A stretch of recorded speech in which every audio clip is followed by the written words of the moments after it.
All right, what is going on, guys? This is our final weekly, not final, but this is our weekly recap. Today, unfortunately, I lost, putting us at 2 wins, 2 losses, and 1 break even, which to a lot of people is a very good week. It's a break-even week at the end of the day, and for me, it wasn't a break-even week because I did end up taking a payout for $3,000 yesterday. I don't know if you guys saw the reel that I posted, but anyway, today was really, really, really poor execution for me. I just took bad trades. But let's get over the daily bias before that. So coming into the open, I was seeing price trade lower and lower and lower. We were disrespecting all the bearish order flows. I mean, we flipped this 1 hour. We flipped all of the we flipped this BPR. So I'm like, okay, this looks extremely bearish. I'm thinking that we do just want to continue lower, and our targets being previous day lows down here and down here. I thought that was very fair. I thought that was reasonable for us to be targeting those areas of liquidity. However, price did not want to deliver again. I do need to recognize that on Fridays, we have not been delivering whatsoever. And if we see such a large and drastic move, like up here, a 1% move before like almost a 2% move before the open, I don't think it's fair for me to expect us to continue lower. So I did make that mistake. Second mistake I made is I failed to recognize this 4-hour fair value gap right here. I didn't even see it. I thought that the hourly fair value gap that I had over here was the only one, but I failed to recognize this 4-hour gap right here.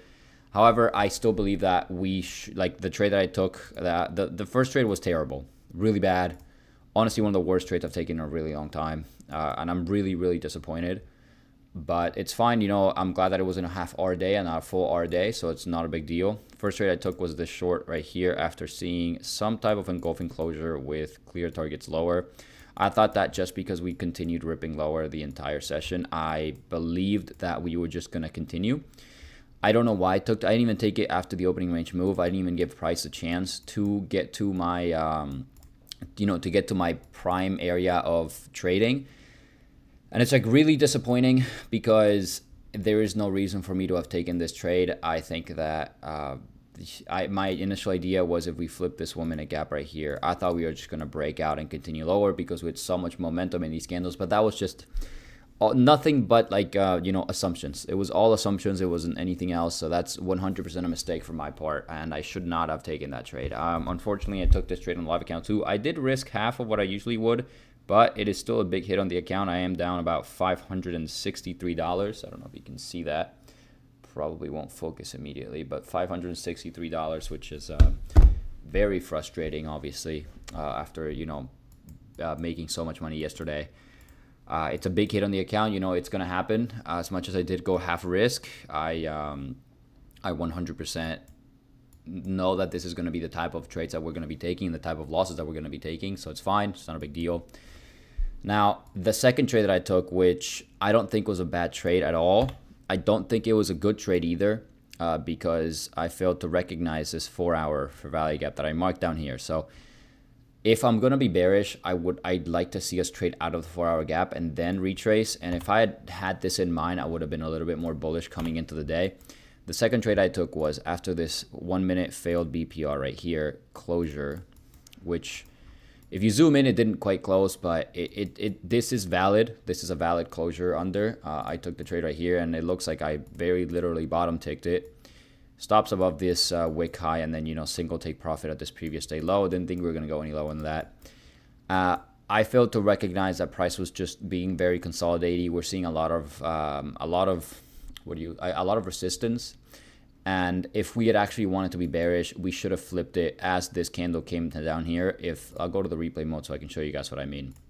If we truly wanted to be bearish, this was setting up for a really clean bearish continuation lower with a 1 minute failed BPR. And I was actually considering entering heavier if we had gotten closure below this. But when I see something like this happen in this candle right here, I believe this is the next one.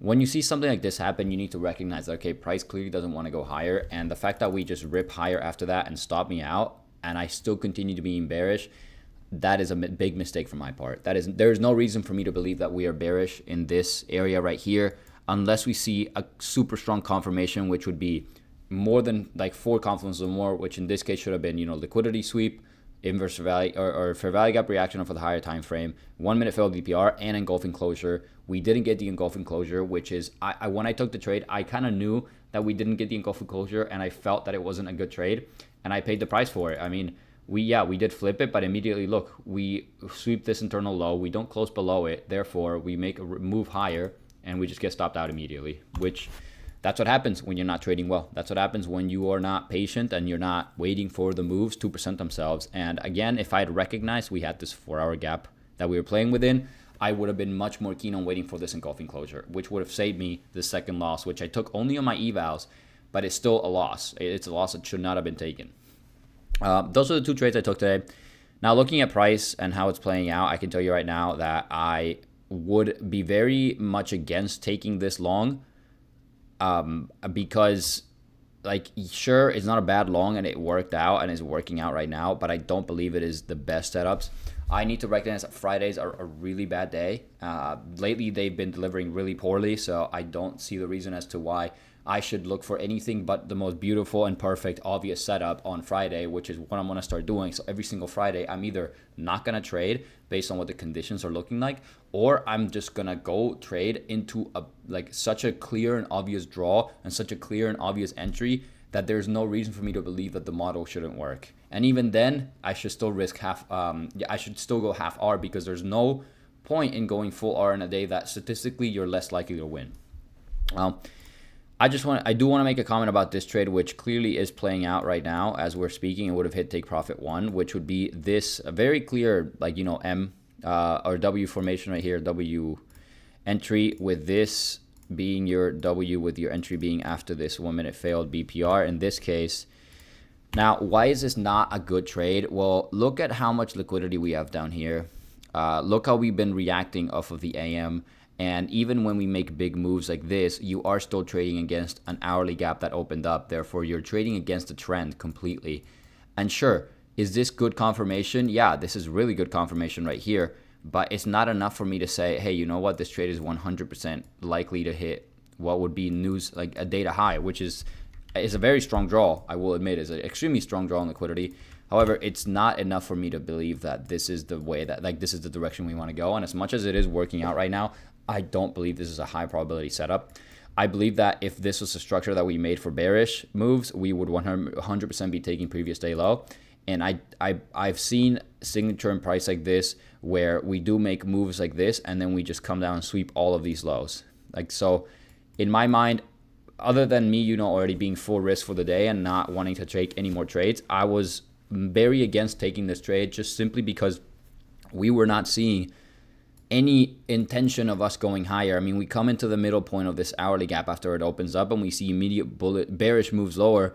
And at the same time, ES close below this fair value gap right here in such a strong fashion that it made it so obvious or made it almost clear that we wanted to continue lower. I mean, we also had an internal SMT with this high right here. Therefore, there's so many bearish indicators. And as much as we did take out previous day low, there's nothing telling me that this is where we want to flip.